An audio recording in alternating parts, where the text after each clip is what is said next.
Masuknya Islam di Sulawesi melalui dua jalur utama. Yang pertama, perdagangan. Dalam hal ini, Islam masuk ke Sulawesi melalui para pedagang, khususnya di Sulawesi Selatan. Agama Islam masuk ke Sulawesi Selatan melalui pedagang-pedagang Muslim yang mempunyai hubungan dagang antar pulau dengan pedagang nasional dan internasional. Diketahui bahwa pelaut Arablah yang pertama kali memperkenalkan Islam ke Sulawesi Selatan, disusul oleh pedagang India dan Iran. Selain itu, agama Islam disebarkan melalui perdagangan Melayu dan Jawa. Yang kedua, pengaruh Tiongkok. Orang Tionghoa juga menyebarkan Islam di Sulawesi. Dalam hal ini, Islam tidak hanya didatangkan oleh pedagang dari Arab, India, Melayu, dan Jawa, namun juga disebarkan oleh wisatawan Tiongkok. Sedangkan musafir Tionghoa yang disebut sebagai pedakwa Islam di Sulawesi bernama Mahuan. Ialah yang membawa pemimpin Tiongkok ke Tuban, Gresik, dan Surabaya. Kawasan di pesisir utara Pulau Jawa, orang Tionghoa sebagian besarnya yang tinggal di daerah pesisir utara Jawa masuk Islam pada tahun 855 Masehi. Dan penduduk asli di sana yang menyembah berhala juga menerima Islam, begitu pula masyarakat Tionghoa. Awal masuknya Islam di Sulawesi Selatan. Kontribusi orang Melayu dalam penyebaran Islam selain para misionaris Portugis adalah dengan mengajak para pedakwa Islam agar yang di Istana Gorontalo masuk Islam. Ketiga orang dai berasal dari Minangkabau, namun berangkat ke Sulawesi Selatan sebagai utusan kerajaan Aceh. Ketika Datori Bandang dan kedua temannya sampai di Makassar, mereka bertanya kepada orang Melayu yang sudah lama tinggal di Makassar, siapa raja yang paling mereka hormati. Setelah mendapat penjelasan, mereka berangkat ke Luwu menemui Datu atau Raja Luwu, La Patiware Daeng Parabu. Awal mereka datang ke Sulawesi pada abad ke-17, alasan ketiganya datang selain untuk menyebarkan agama Islam, juga untuk bersaing dengan misionaris Kristen Katolik di daerah tersebut. Di Lontarawajo dikabarkan bahwa pedagang dari Melayu perlahan-lahan mulai kurang senang saat mengunjungi masyarakat di Bugis dan Makassar, melihat bahwa mereka mulai terpengaruh agama Kristen Katolik yang dibawa oleh para misionaris. Pedagang-pedagang Melayu itu kemudian mengajak tiga orang tersebut datang ke Sulawesi untuk menyebarkan Islam. Awal Islam di Sulawesi Utara. Melalui perdagangan, mereka berhasil mengislamkan umat Kristen kerajaan Bolang Mongondo yang telah menganut agama tersebut secara turun-menurun sejak abad ke-17.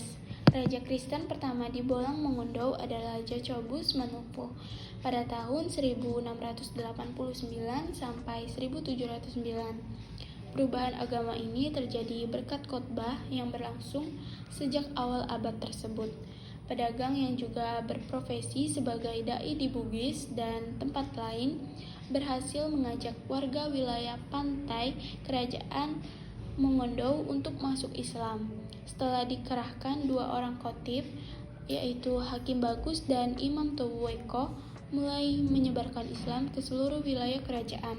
Pertama, mereka mengislamkan budak-budak dan wanita yang mereka nikahi. Lambat laun, para mu'alaf mengajak teman dan keluarga untuk memeluk agama barunya. Seiring berkembangnya dakwah, kunjungan orang Bugis dan Arab yang tadinya cukup jarang, kini menjadi lebih sering. Pengaruh mereka berkembang dengan cepat. Sekitar tahun 1832, putra orang Arab itu menikah dengan putri Raja Comilius Manopo, saat rajanya sendiri masih beragama Kristen. Pada saat yang sama, banyak pemimpin penting meninggalkan agama Kristen dan masuk Islam. Islam dengan demikian memperoleh tempat penting di negara itu sampai Raja Jacobus Manuel Manopo masuk Islam pada tahun 1844. Kerajaan Islam di Sulawesi Selatan. Yang pertama, Kerajaan Gorontalo. Kerajaan Gorontalo adalah dua kerajaan Hindu kecil di Sulawesi Selatan. Setelah Islam masuk ke Sulawesi, kerajaan-kerajaan tersebut bersatu dan membentuk Kesultanan Gorontalo. Ibu kotanya adalah Makassar, sehingga kerajaan ini lebih dikenal dengan nama Kerajaan Makassar, yang merupakan salah satunya kerajaan Islam terbesar di Sulawesi. Kerajaan pertama yang menerima Islam adalah Raja dan Rakyat Gorontalo. Bukti masuknya Islam ke Sulawesi adalah sebuah naskah yang disebut Lontara Bilang. Teks tersebut mencatat bahwa rajalah yang pertama masuk Islam, dan kemudian secara resmi memerintahkan rakyatnya untuk menerima Islam.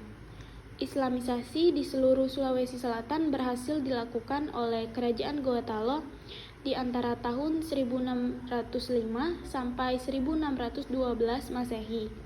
Selain masyarakat Makassar, masyarakat Bugis yang masuk Islam juga turut aktif dalam penyebaran Islam di Sulawesi Selatan, termasuk keluar wilayahnya.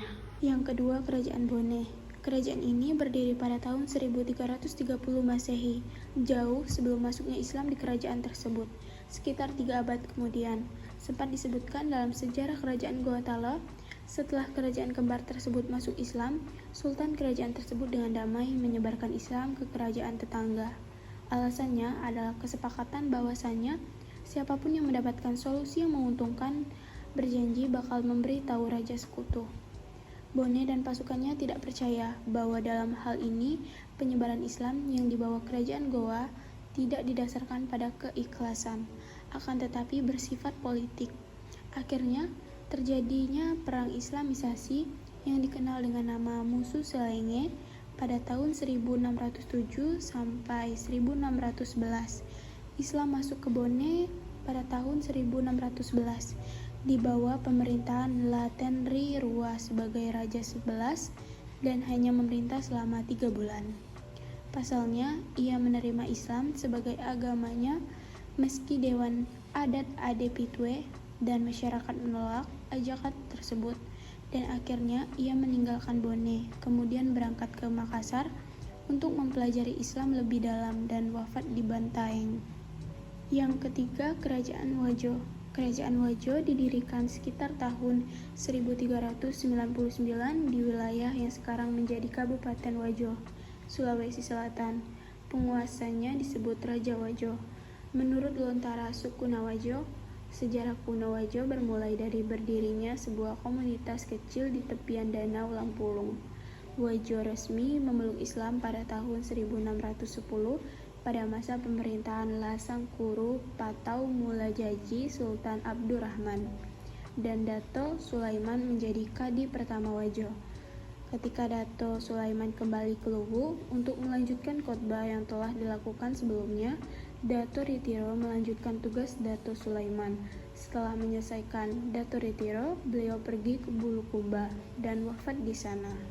Yang keempat, Kerajaan Buton. Kerajaan Buton resmi menjadi kerajaan Islam di bawah pemerintahan Raja Buton yang keenam, yaitu Timbang Timbangan Langkila Ponto atau Halu Oleo.